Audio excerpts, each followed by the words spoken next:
Merhaba arkadaşlar. Barded'e hoş geldiniz. Bugün Barded'de benim en iyi arkadaşım Yogi ile beraber rakıdan bahsedeceğiz. Sandalyenizi çekin ve bizi dinleyin. Şerefe. Now, if you play that backwards, it's a recipe for baba ganoush. It's the Bar Dad. Hey, folks, welcome back to a very special episode. Today, I have with me Firat. Hey! Hey, good to see you, my brother. Good to see you, sir. How are you? I am fantastic. Firat is not only a co-worker of mine for many years. He is also the center of the Turkish national basketball team. And he's from Turkey, who I could not have thought of a better person to come in and talk about Raki. So, Firat, tell us a little bit about where you come from and how you got to this bar today. Sure. Well, I'm originally from Turkey. Born and raised there. Went to college there. And moved to the States in 2006. And you're from what part of Turkey? Ankara, the capital city. Capital City. Yeah. So he's a certifiable Turk, right there. I think so. I'm so glad to have you. And you went to Turkey recently, and you brought me back this amazing gift. And I said, I am not going to open it until we actually get you on a Bar Dad episode to tell everybody about this amazing beverage. But that's how I ended up here. That's how you, and it's probably how you're going to end up on my bathroom floor later, but that's how you got us here. So tell us a little bit about Raki. What is it? Yeah, Raki is a very special Turkish drink. It's like some people call it like Turkey's national alcoholic beverage. And it's not one of those drinks that you just drink to get drunk. There's a lot of rules and regulations around it that's unspoken, and we're gonna get to it later on. But it's a culture, you know. It's not a beverage. It's definitely a culture. Raki is a culture. It's in your bloodstream. Yeah, and then there's things that you do. There's things that you don't do. There are people that you drink with. It's not one of those things that you drink with everybody. That's so special to Turkish people that there's a whole culture around it. You know, I had a good friend of mine, Dimitrios, and I think you saw that episode where we talked about ouzo, and that's why I wanted you to come up, because as you were telling me about Raki, it had so much to be so much a part of the Turkish people and the Turkish culture and everyday life, and what a great story to tell with all of you out there. So we're going to talk about Raki. We're going to talk about how to pour it, how to drink it. We're going to drink some. Welcome to the Bar Dad. Never happens before, does it? And then we're going to get into some of the other great stuff around it. So stay tuned, right? All right, before we pop open the bottle, tell everybody what Raki is. All right. Well, Raki is a drink made out of grape or raisins.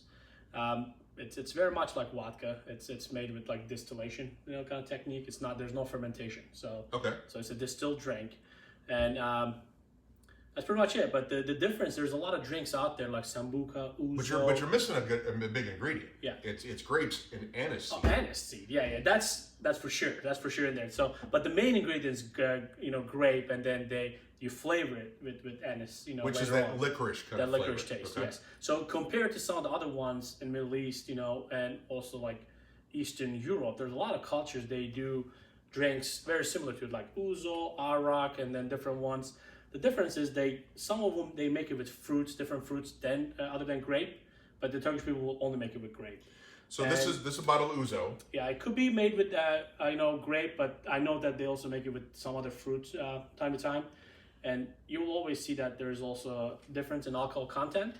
Raki is usually stronger, a little stronger, So ouzo does have more of the aniseed flavor, so it's a little more intense with the licorice kind of flavor to it, and much sweeter than Raki. You and I had some opportunities to break bread and drink Raki at some Turkish restaurants locally, which is good. So, Dimitrios, I love you, brother, but we're going to talk about Raki today. Okay. So, it's distilled grapes with... Now, I read on this particular, Yeni Raki is one of the most popular brands of Raki. And this is like, it's distilled longer than the regular Yeni Raki. Is it Yeni? Yeni Raki, it's new. So what happens is, in 1940s actually, before then, a lot of people were making Raki in Turkey. There was actually like 40 companies that were making it. and the government came involved, and they put a kibosh to it, and they made it monetary. They're just like, well, one person doing it. Oh, sure. Yeah, they're like like the Whiskey Rebellion in the American Revolution. Yeah, and then recently, now that there's brands of it, there's Raki, there's Efe, now we're seeing variations of brands, but up until like 5 years ago, there was only Raki. So in my research, where I dug deep into the Bar Dad research department, Raki's been around for thousands of years. Oh yes, we're talking about the brand. Yes, but the first mention of it actually in any literature was around 1530 in Çelebi. Yeah. Evidently, some famous explorer, and he wrote about it. He's like, I got hammered on Raki in some village, and that's where. But what he was saying was prior to the Turkey being founded by Ataturk. Yep. Most of the Raki was consumed in the homes because it was literally brewed in the basement, as they said. And it wasn't until Turkey became a nation that they decided to get some tax money from it. I know. That's the less romantic reason behind it. All right, so we are going to pour this, but there's a whole process about how to do that. Yeah. All right, so stay tuned. Sounds good. Okay, that was your cue to go. All right. Oh, it wasn't me. I thought you were gonna say it first. No. All right, pour some Raki here. And okay, hold on a second. Faster. Gotta be fast. Oh, it was faster than that? Interrupt me because gosh. See, in acting, when now we're gonna talk about the pouring the Raki. Not Raki. What do you mean not Raki? It's Raki. Yeah, but you want to say the correct name? It's Raku. Raku. Yeah, not there's no clam. Yes, Raku. So Raku. Yeah. Raku. So I've been pronouncing it wrong this entire episode. Time. You could have stopped me. Nah. I was gonna let you go, but I said, you know what? Let me just teach him one thing. I'm like being offensive to the entire Turkish people. My apologies. Lo siento, Turkey. All right, welcome back. We're now going to pour the Raku. Yeah, Raku. All right, Raku. It's not Rocky, it's Raku. Sounds good. Okay, you sure? Yeah. I have your approval, Bill. Go on. You're good. Okay, all right. So, Firat now, talk us about the glasses, because the glasses are pretty, they're odd looking, right? They're not unusual type of glass. They're special. They are very special. They are. So, originally, years back, when people start drinking Raku, they start drinking them in the teacups, which are, right here, the traditional Turkish teacups. And they're usually a little smaller than this. This is the new version.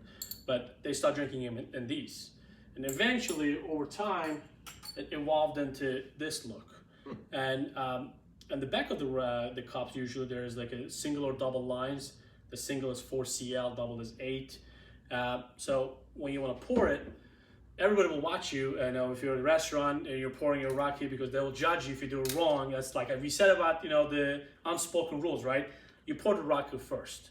So you'll pour it to the level that you want. If you're doing a single, go to the first line. Okay. Pour one for the help. Yep, and then we'll get one here going. And then I would like an Istanbul pour, please. All right, we're going to talk about that as well. The Istanbul pour is between the single and the double, so it's 1.5 right there. There. So when you pour the Raku, it smells really good, right? So good. Delicious. So and I'm assuming when you drink a lot of the cups that have kind of that fluted or it actually intensifies the. I think it does. And you'll see a lot of people drink it, smell it first before they drink it. And the water that you put in, you want to make sure that you put in the fridge at least I want to say a day before. It needs to be cold water. So what people do is you pour the Raku first and then you add your water. And the professionals out there who drink Raku all the time, they will say you're not even supposed to put ice in it, but we're gonna do it. So you'll put your ice cube. I'm sorry, you don't have a tongue, so it's okay. All right. So as you guys see, it changed color. You want to talk about that? Yeah. So as you see, if you've watched the absinthe episode or the ouzo episode, when you pour the water in it, there's a chemical reaction with the anise in it, and it turns it into milky white. And they actually in Turkey call this lion's milk. Lion's milk, yes. Because lion is there's a word for what's Turkish or for lion. Aslan. Aslan, like from the C.S. Lewis. Yeah. And it means strong and so that has kind of a double entendre with this. And so that looks fantastic. We got to drink it fast, right? Because we need Let's get everybody going. Now, what are these, by the way? So that is for another cup for more water. So what you do is, this drink is 90 proof. So by diluting it, we're bringing it down to like 45 or so. And then you have a water, it's almost like a chaser. We haven't talked about it, but you know, Raki's not one of those drinks that you just like chug it. You know, you drink it and enjoy and speak about, you know, what happened last week and or what we were talking about today. You know, it's one of those drinks that, you know, you have it while you are like talking about something, you know. So with that said, you don't want to get drunk right away. So you have your Raki. Well, let's and bring one for the crew over here. All right. There we go. Okay. All right. So and we're gonna talk about the rules. Yeah. There's rules. There's like there rules are for everything around it. Yeah. So when you have your Raki, we say cheers. That's şerefe, right? But you know, when you go with that motion, you want to really just keep it equal and on the bottom.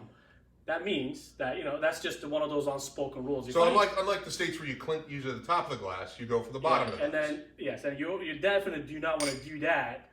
Because it means you're a I guess somewhat. That's like you're basically telling the person across from you that like, hey, I'm kind of better than you kind of thing. You know, it's an unspoken rule and it's not followed as traditionally, but people know about it. So we even it up. Now, even it up. You said something interesting too, that if I want to show deference or respect or honor to you, I would lower your glass. I would purposely lower my glass to clink yours lower to give you to kiss your ass a little bit and something like that. Yes. You know, that type of thing. And then yes, once you do that, you take a sip.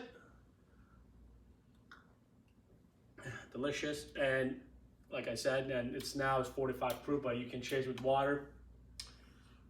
I don't need no water. I don't think you do. I don't think you do.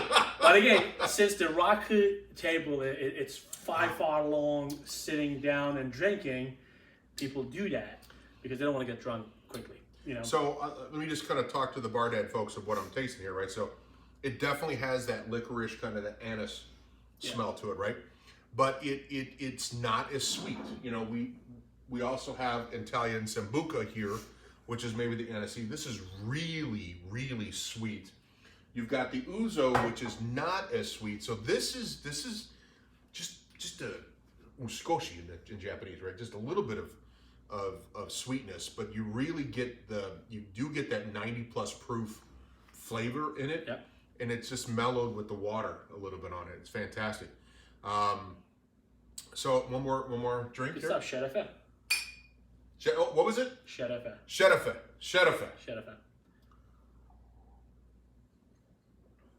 That's really good. That is so tasty. That is so tasty. So there is actually, when you go to the taverns in Turkey, you've got the old grizzled Turks that have been into the tavern for 80 years, right? They'll drink this stuff straight. They will, yes. They put no puts hair on my chest, right? Yeah. You know, they don't have enough. They don't have enough. That's a whole other episode. But you know, the water and the amount of ice, because so if you're a novice and you're not drinking this for the first time, the cold water, the ice in it will help the chasers. Now, I read somewhere too that if you drink Raki, if you're going to Turkey and it's disrespectful if somebody pours you Raki to not drink it, right? They'll let you leave the house, but they won't think of you favorably if you turn them down. Somewhat similar with the tea as well, but you know, first they want to find out if you drink. You know, if you drink, they'll offer it to you. Then at that point, you got no chance. You got to drink it. You got to drink it. Now they suggest if you don't like the taste of the aniseed, they recommend chasing it with carrot juice or carrot juice or turnip juice. Turnip juice. Yeah, and I was gonna bring it. I wish I did. And it's delicious, by the way. It's almost like a pickle juice kind of like taste to it. It pairs well with... Yeah, so instead of having a glass of water, you'll have a glass of that, you know, it's that purple color thing, and you'll drink that, and then you'll chase it with that one. This is good stuff. And I'm gonna chug this, but I have to talk about something really quick. Give me 1 second.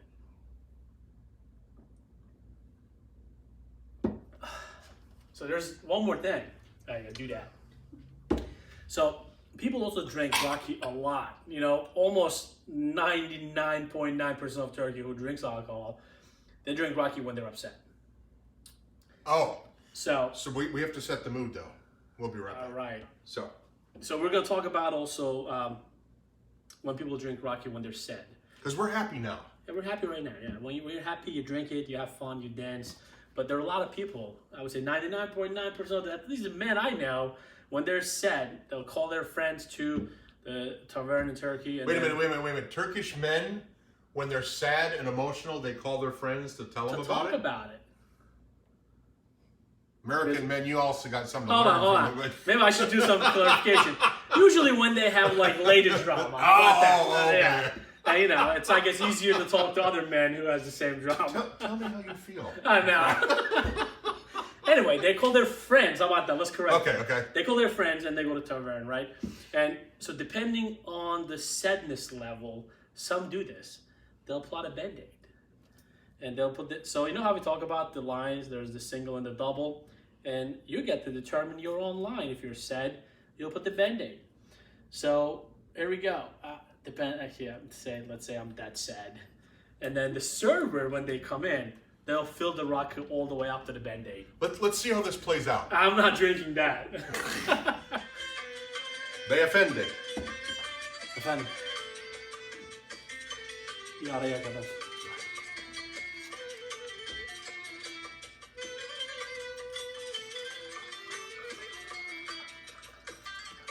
Good.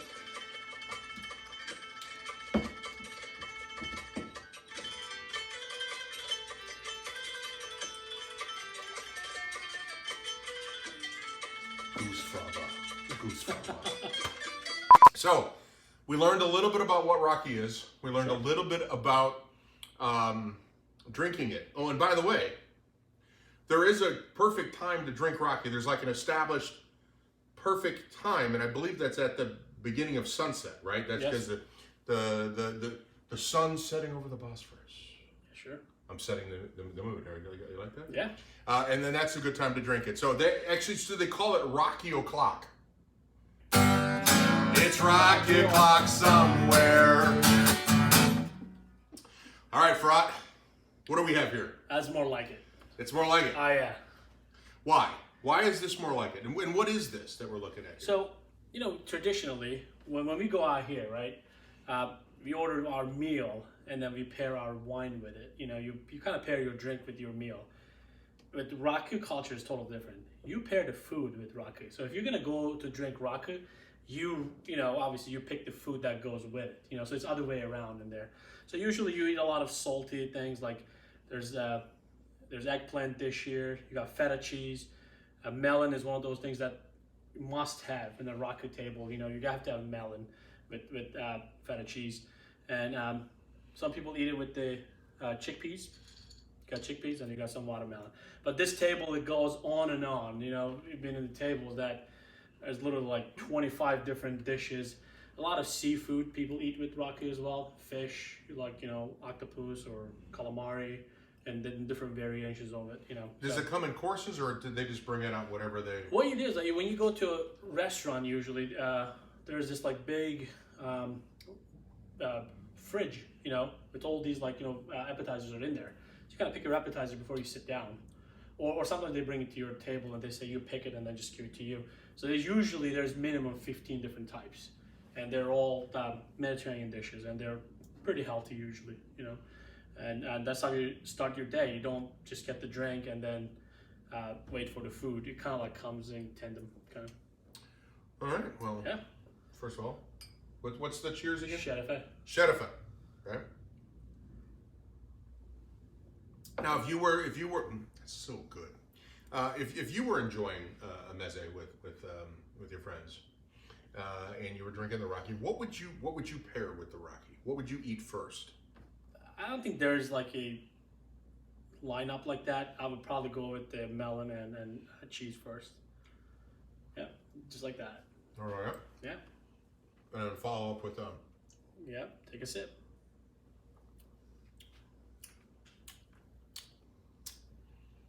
That's tasty. And we got the melon too, right? Mm-hmm. All right, here we go. Melon flying everywhere. You want a fork? Do I want a fork? Yeah. No, use your hands there. When you sit down on the Raki table, idea is not the usual like have a dinner, like, you know, you just eat and go. That's why you have a bunch of appetizers. You're kind of like eating all night long. That, you know what we talk about, like you don't drink Raki with everybody? The reason for that, because the Raki table lasts like 45 hours. So if that's somebody you don't like to spend time with, don't invite them to drink Raki. So those of you on Tinder, don't order Raki on your first date. You'll be there for a while. And if you don't want to be, you can't take off because then that's bad. It's bad show, right? Definitely.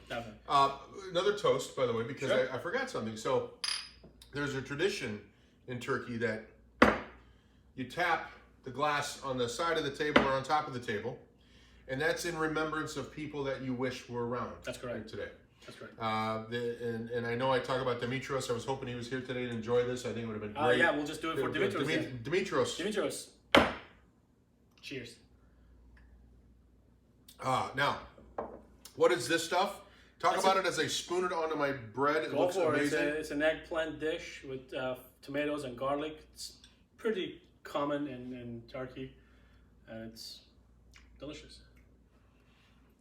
And kudos goes to my wife. Your lovely wife. Yep. For that. And you were saying that you were talking about your mother or grandmother in terms of the fresh vegetables? My mom, actually, yeah. So they usually can the veggies because they believe in buying veggies during the season. So right when fall hits, you kind of know that. Like you go to my aunt's house, my mom's house, they buy like tomatoes and eggplants and peppers in like boxes, and start cooking them to can them for the winter. Not that there's no fresh vegetables during winter, but they don't believe in buying the veggies when they're not in season. So that's what that is. So that's why I brought you in a can. That was done last week. Holy cow. Good stuff. All right, we're going to enjoy the meze, and we'll be right back. All right, so Firat, we're having just a marathon Raki session with the meze, and putting down some good quantities of Raki. Yeah. And you were telling me that the Turkish people do something in between to kind of help mellow the buzz a little bit, to help you sustain it. So talk to me about what we got going on. Sure. Like I said earlier, usually the Raki table is supposed to last 4 hours. Nobody's gonna be able to drink 90 proof alcohol for like 5 hours straight. That sounds like a challenge. Yeah, I know, it is. So that's why another episode. That's why you dilute them. You have a chaser. You got a bunch of appetizers that you continue talking and sharing memories and whatnot. But in between, sometimes people will take a pause. Okay. And then the Turkish tea will come in the picture. That's this stuff right here. Yeah. This is, how do you pronounce this? Chai. No, that's how you pronounce chai? Oh, well, that's the brand. Yeah, what's the... It's called Chaikur. Chaikur? Yeah, it's just a brand. Chaikur tea. Oh my God, we're getting a commercial. They better call us. Turkish Chaikur tea. The perfect accompaniment to a Raki evening. This video is not sponsored by them, but we're hoping it will. We're hoping you're more than a whore than I am on it. Venmo us some money so we can buy more Raki. Okay, so we've got the tea. Now, what's the significance of this? I think it's kind of. Well, you put a little bit of sugar if you choose to do so, and then you just shake it up. But you were telling me like I don't use sugar when I drink tea, but I don't know. Yeah, sugar's for wussies. So, but you were I don't want to say it like that. You were telling me though that when you walk into like a cafe or a tavern, you'll hear that. Yeah. You'll probably hear that. To more bring you back to the sunset over the Bosphorus. Nah, it sounds like a breakfast already kind of sound. All right. Well, we don't do cheers on that. Turkish cheers. We don't cheers. Okay. No. Here we go. And that's supposed to wake you up a little bit, I think I'll be up till Wednesday. I made it strong. Sorry. Wow. So it's very hot. Yep. But it's very flavorful. I have a lot of depth to it. Yep. So you'll drink your tea, and then you continue by your day. So do you drink this in conjunction, or do you finish the tea course and then go back to the Raki? Some people will do in conjunction, but you usually drink your tea and then pour more Raki and continue. All right, welcome back, folks. My brother Firat, we've been the magic of television. We've been celebrating, and then I also heard your moment of sadness with your Band-Aid there for a second. But we've been celebrating and drinking Raki for the past 5 hours. Şerefe. Şerefe. I'll get it. So at the end of the night, right? So we're winding down. We've been drinking and eating since Rocky o'clock, as the sun went down. We're on our second bottle of Raki. Raki. Are we asking for The premium Raki. Oh my God. From Turkey. So we're soliciting some. Always. Hey, we need some funds, guys. We need a sponsorship here. Having a great time. Again, Raki is to be shared with good friends, and you are a very good friend, sir. It's a pleasure. I'm learning a lot from you. So at the end of the day, we finish our Raki, right? And so what? So what now? You play paper, scissors, rock to who pays the bill and go home, or what? Not really. Oh, we're gonna talk about the bill paying part later, but when you finish Raki, you don't just go home. Usually young people do that. That's not it's somewhat a tradition, I guess, for the recent generation. But what they do is they do something called polishing. So a lot of people, they'll polish the night off with a small serving size of beer. And some people will drink it in the same glass that you drink your Raki with. So you'll just have a glass of beer. Good head, Brad. By the way, this is the All-American. Kurjelikde. It is the national beer of Turkey. I don't know if you know that. I don't think so.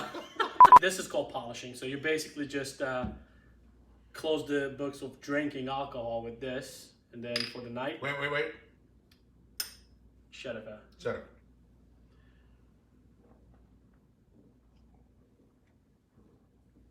So what now? We go home and sleep? No, we dance on tables! No, one more thing. Oh, one more thing. So, well, first of all, you probably don't want to go home like that and get yelled. So, you need to have a Turkish coffee. Oh, the magic of television. Yeah. So after you had the polish, Sure. then you break while out. you're waiting on your bill, which there's gonna be a huge fight, by the way, when Turkish people are at the tavern or restaurant. There's always like they do an aikido. They're like, oh no, me, you, yeah. like, and then some of them will pretend that, and then they'll let you pay still. I'm gonna reach for the bill. And they just get the dinosaur. Look at this beautiful set. So, by the way, does this have any family history? No, it's just a very, very It's common just very thing. bougie looking. Yeah, you got a little bit of Turkish delight here. You're my Turkish delight. Thank you very much, sir. Right. You got your Turkish tea. So while we ask for our bill, they'll most likely serve us a Turkish coffee. You'll ask for us first. So while we're enjoying that, they'll bring the bill. There we go. They'll wake you up. Wow. Very strong.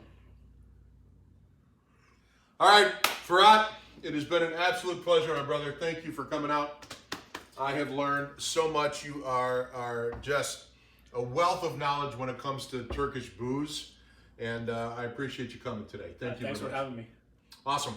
All right, folks, remember to find us on Instagram. Follow us there. So find us on YouTube and hit that subscribe button down below. Make sure that you subscribe. This is the first episode of season 3, which is fantastic. Well, congratulations. You're welcome to the club. Hey, thank you very much. And if you have any questions, comments, and or smart remarks or ideas for future episodes, please email us at thebardad@gmail.com. I think now, Firat, hit it. We're going to close out today like we're in Turkey. It has been a true pleasure, sir. Take the Raki and we... şerefe. Till next time, keep your friends close and your Raki closer. Till next time. Keep your friends close and your scotch closer. It's the Bar Dad.